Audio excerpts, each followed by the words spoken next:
faster, I find my way. Faster and faster, I learn from pain. Closing my eyes so that I feel safe. Frustrated, I might run away, cause it lets me know that I'm alive. Not searching for love, cause deep down I know really what is mine. Since it has been a long, long journey, deep down I'm the only one that can hurt me. Welcome to another episode of the Daniel Greenland YouTube channel, where I interview people and I ask them what part of history is most important to you, and then I give you an overview on that history. I had the great opportunity to interview a lot of quality people. I ended up choosing recording hip-hop artist Garin because we just had a long interview. We went back and forth with different topics about what history was important to him. And to be fair to him, he mentioned a lot of different people. I'm the one that really extracted the info that I wanted to study from what he told me, and for that reason I studied the life of Nipsey Hussle. So you'll be able to see the interview and a quick overview on Nipsey, but you'll see that the interview's cut up. To be fair to him, he had a lot of good things to say. I just had to choose something. And so here's the interview. I hope you enjoy. Did you do all this, or are these signatures, or what are these? It's all just messages I've written over time. Some people On the Tesla, that's what's up. Feel me? It all has a deeper meaning, especially for the car being electric. Yeah. Yeah, it seems like you kind of have an artistic mind. That's cool. Yeah, I'm a professional recording artist. My name's Garin Peters. Garin Peters. Okay, I'm gonna look you up. You said you're a recording artist. I imagine that's what you like the most. That's my career. Yeah. The most important thing for me is the message, and through that. What's the most important event? I mean, in hip hop. Event? Yeah. Tupac's death. Something. I would say it's the hip hop is the event, right? So to single one out would be to try to say one person's better than the other. It's not necessarily that, right?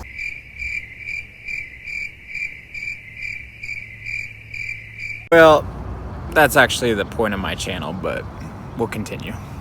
It's for me, even like looking at people like Nipsey Hussle and hearing that first song and then hearing him talk about, I'm going to invest in real estate, and seeing him do the $100 mixtape, and then people being privy to that, Jay-Z picking up to it. I'm like all prolific right here just because Nipsey Hussle is someone that I look up to in terms of what a man should be, and even I look a lot up of good to lyrics. Him, right in there. So, and he showed me that there's a path of getting it by yourself without having to rely on anyone else. And I saw that, I was like, I know that I can do that, and I know I can relate with that. Even with hip-hop music, that's why it's so imperative, and that's why that's one of my big purposes, is to create art that also pushes the youth forward. As Ermias Joseph Ascadome was the birth name given to the man we call Nipsey Hussle. He, to stay true to his nickname, was a hustler. He had so many different albums, and he was with a lot of high-profile rappers collaborating before he ever made it to any Grammys. He is kind of the allusion to an overnight success, but there was nothing overnight about everything that he put into his craft. The man really cared also about his community. He grew up in the Crenshaw district in South Central Los Angeles, where he made it out of the gangs, he made it out of poverty, and through a lot of connections. It's amazing his network and a lot of vision, he was able to accomplish what he wanted. It was, again, unbelievable, the network he created and the businesses he ventured into. He goes from literally owning several businesses, to be short, a few seafood restaurants here, barbershops, wireless phone stores, and he would pay rent at these different plazas to have these businesses. And then he went from that to actually owning the plazas. He went into real estate. One of his more famous stores was the Marathon Clothing Company. With this business especially, the clothing, the Crenshaw tees, it was a culture creator. And from that, he was able to make his brand even bigger by partnering with Puma. He became a brand ambassador with them, and he would even collaborate a lot with their designs.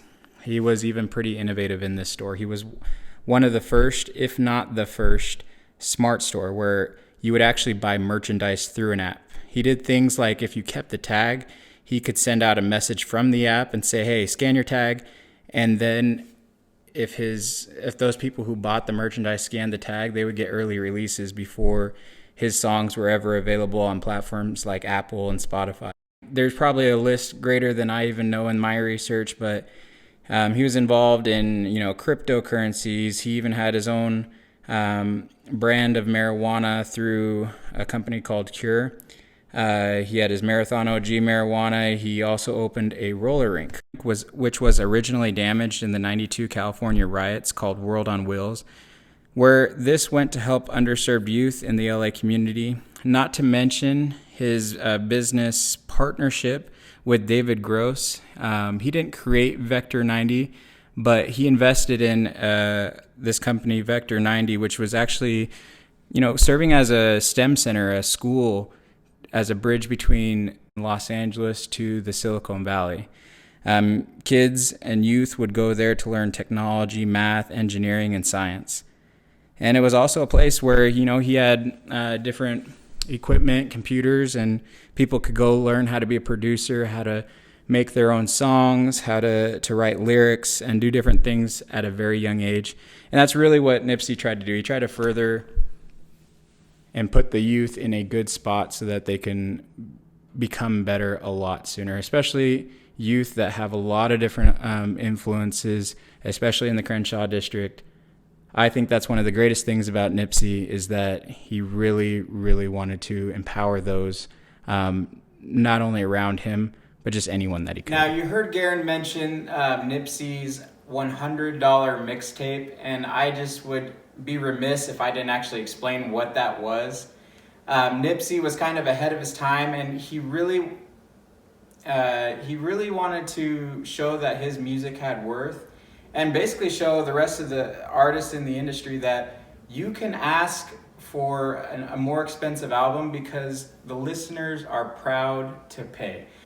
This was his Proud to Pay campaign, and so on one night he sold 1,000 copies of his album, physical copies of the Crenshaw, I believe Crenshaw Boulevard. It was kind of limited. There was only 1,000 physical copies, and he charged $100 per album. Jay-Z ended up buying 1,000 copies, but he ended up selling out in one night. That's $100,000 just like that. Well, that's it for this episode. I hope you enjoyed it. I so loved the interview that I had with Garin, the opportunity to learn from the life of Nipsey Hussle. Please do your own research and learn even more about history and make it important to you. And if I haven't already said it, please like and subscribe. I will have more content for you guys next time. Pay me to the ground, I make the whole world mine. Been working out, I see the fine. There's something on my mind, yeah, I try my best. Still into the vine, I break through stress. Can't hold me, I wonder why. They try to fake and deny everything that's inside their mind. Everything will be fine in time. Watch me as I do my walk. Haters, I might brush them off. Hate me, but they love my stuff. Somehow they can't get enough.